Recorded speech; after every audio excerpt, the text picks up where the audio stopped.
Makasih. Iya, kita lanjutkan diskusi pemirsa. Prof, kalau tadi melihat apa Iya. disampaikan oleh Bang Noel, kemudian oleh Bang Andreas juga, dan menarik Hmm. juga kalau Anda sampaikan sebenarnya ini tuh sebagai bentuk penegasan atas apa? Apakah ternyata kandang banteng yang selama ini digaungkan di Jawa Tengah ini bukan murni adalah loyalis partai, identitas Iya. partai yang kuat PDIP, tapi ternyata adalah memang suara Jokowi atau sosok-sosok PDIP?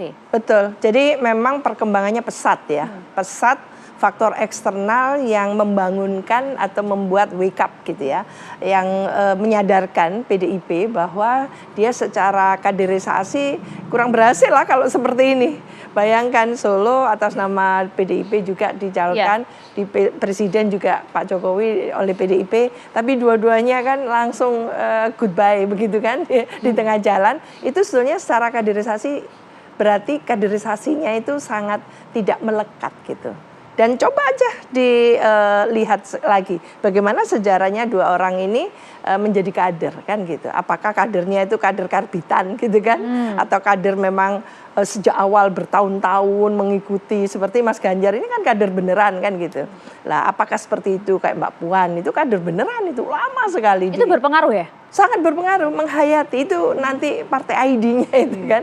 Jadi ngerasa dia dibimbing dan sebagainya. Kalau hanya mau pilkada lalu dia diusung, itu keterikatannya itu biasanya longgar. Lah, lalu faktor eksternal lainnya adalah memang ternyata gitu ya, Pak Jokowi tidak mendukung PDIP lagi dan ketahuan banget gitu dalam iklan politiknya itu sudah mendukung partai tertentu, dalam hal ini PSI gitu ya, menang pasti menang kayak gitu. Nah seperti itu ya membuat tentu gitu PDIP nggak mau kecolongan saat ini. Ini kandang yang disebut kandangnya banteng itu bisa-bisa hilang, dirongrong oleh katakan diambil suaranya oleh Gerindra, oleh PSI nantinya, belum lagi partai yang lain. Nah itulah makanya menegaskan bahwa Solo bukanlah milik seseorang gitu kan, bukan milik Gibran. Oke, tapi soal kaderisasi dan keterikatan emosional tadi dalam konteks Pilpres 2024 ini arahnya akan seperti apa, Prof? Jadi sebetulnya banyak pelajaran yang berharga ya, pelajaran berharga yang sangat penting untuk kita petik ya dalam pemilu serentak 2024 ini, antara lain pelajaran bagi partai politik. Lalu pelajaran ketika partai politik gagal dalam melakukan kaderisasi, promosi kader yang transparan, yang akuntabel dan merit system, maka yang terjadi adalah ya mencupil-cupil aja seperti ini. Sehingga orang siapapun itu yang diambil itu menjadi kutu loncat aja. Anytime dia bisa keloncat kemana, karena cuma setiap 5 tahun dia bisa mengubah gitu ya. Kepentingan politiknya tidak harus mengikuti katakan partai yang sudah dipilih dari awal. Lah ini yang akhirnya harus menjadikan partai politik kita itu belajar banyak. Bagaimana melembagakan partai, bagaimana melakukan kaderisasi, promosi kader yang terukur, terformat, kan seperti itu. Sehingga bisa dipertanggungjawabkan, bukan memilih sekedar pokoknya menang, asalkan menang, lalu menghalalkan semua cara, endingnya seperti ini. Membahayakan basis suara mereka sendiri. Jadi pemilu 2024 ini pelajaran tidak hanya untuk partai, tapi untuk bangsa Indonesia seluruhnya. Ya. Benar demikian Bang Andreas? Betul, saya kira pemilu kali ini pelajaran untuk bangsa Indonesia. Termasuk PDI Perjuangan kan menjadi korban dari proses yang terjadi gitu. Bagaimana mereka yang sebelumnya diusung oleh PDI Perjuangan, tadi ya Mbak Wiwi sendiri katakan begitu mudahnya menjadi kutu loncat. Ya partai tentu berupaya dan PDI Perjuangan adalah salah satu partai yang berupaya untuk mengkader calon-calon pemimpinnya gitu. Tetapi ya kita tahu bahwa perjalanan itu adalah bagian dari perjuangan untuk menjadikan pemimpin-pemimpin yang mempunyai basis dasar ideologis yang kuat. Tapi ya tentu yang terjadi tidak semuanya seperti itu gitu. Dan ini adalah pelajaran bagi partai, tentu pelajaran juga bagi bangsa ini untuk kemudian memilih pemimpin itu jangan pemimpin yang hanya sekedar kutu loncat. Bukan tidak mungkin juga gitu bahwa mereka yang mendukung calon-calon pemimpin kutu loncat ini pada saat-saat berikut akan menjadi korban juga yang sama seperti apa yang dialami oleh PDI Perjuangan. Dalam arti bahwa ini adalah karakter orang, gitu.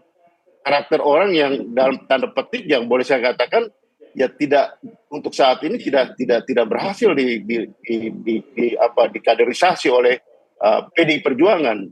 Tapi ini menyangkut karakter orang yang kalau kita lihat ke depan, apakah kita mau punya pemimpin kutu loncat yang begitu mudah mengkhianati partainya sendiri. Bukan tidak mungkin mengkhianati hal-hal yang lebih besar gitu. Jadi inilah proses yang terjadi dan ini adalah pelajaran buat kita semua. PDI Perjuangan juga mempelajari situasi seperti ini. Sehingga kalau kembali pada apa yang disampaikan oleh teman-teman dari teman-teman yang menyatakan Solo bukan Gibran, itu adalah bentuk protes, bentuk perlawanan terhadap ya pemimpin-pemimpin kutu loncat yang tadi juga disinggung oleh Mbak Wiwi. Ini adalah fakta yang ekspresi yang muncul dari bawah gitu. Karena mereka merasa bahwa mereka sebelumnya bersama dengan pemimpin kutu loncat ini gitu. Ya, Bang, artinya Anda mengakui bahwa tadi PDIP adalah korban dari kemudian termasuk Gibran, ini adalah kutu loncat gitu, Bang? Itu tadi Mbak Wiwi sampaikan dan itu fakta. Anda mengakui itu? Ya, ini kan fakta yang ada gitu. Ini kan fakta yang ada dan ini proses yang terjadi selama ini, Maria. Tidak perlu ada pengakuan lagi. Ini fakta yang ada. Itu jadi fakta. kita belajar dari fakta-fakta yang ada. Noel, ya? Dan bangsa ini juga akan belajar dari fakta-fakta ini gitu. Apa yang disampaikan oleh orang tadi yang menyampaikan bahwa Solo bukan Gibran, itu adalah mengingatkan kita bangsa ini bahwa ini adalah peristiwa yang faktual yang terjadi. Jangan sampai kita memilih pemimpin kutu loncat. Oke, Bang Noel, saya langsung minta tanggapan Anda. Jangan memilih kutu loncat katanya, Bang. Ini kan ada lagi serangan baru, sinisme politik baru lagi yang dilontarkan oleh kader PDIP terhadap Mas Gibran atau ke Pak Jokowi, karena ini bentuk insinuasi. Itu serangan secara tidak langsung terhadap dua tokoh ini ya. Dua tokoh. Karena menurut saya nggak ngerti kalau seandainya bentuk protes yang dilakukan oleh kawan-kawan PDIP dengan coba membuat slogan bahwa Solo bukan Gibran, kan ada juga persoalan kebatinan yang tidak kita ketahui bahwa itu juga bentuk protes Pak Jokowi dan Mas Gibran. Kenapa hari ini mereka tidak terlalu tunduk terhadap partai yang membesarkannya? Artinya ya Bang Andreas paham itu sebetulnya. Jadi sinisme politik itu semua kan lahir dari kawan-kawan PDIP yang begitu masif dalam mengorkestrasikan banyak istilah-istilah dari anak ingusan, Samsul, dan sekarang baru lagi nih kutu loncat. Jadi saya heran partai besar kok seperti partai kecil, tidak mencerminkan dia sebagai partai kader dan tidak mencerminkan sebagai partai besar. Partai besar itu biasanya bicara hal-hal yang besar, hal yang kecil. Nah ini saya berkali-kali kaget lagi saya. Sudah Solo bukan Gibran, itu bentuk serangan yang menurut saya tidak mengedukasi. Ditambah lagi pernyataan hari ini ada kutu loncat. Jadi menurut saya ya sudahlah, kita cukup dengan slogan yang kita sepakati, kita patuh terhadap pimpinan kita, Pak Jokowi, Pak Prabowo, dan juga Mas Gibran. Ngadepin hal kayak begini, sinisme begini, sudah santuy aja, senyumin aja, ajak ngopi, kayak gitu aja lah. Kami sih udah senang lah, kan kita sudah terbiasa diserang-serang kayak beginilah. Tapi ya nggak apa-apa. Mas Gibran kan karakternya juga tetap menghormati.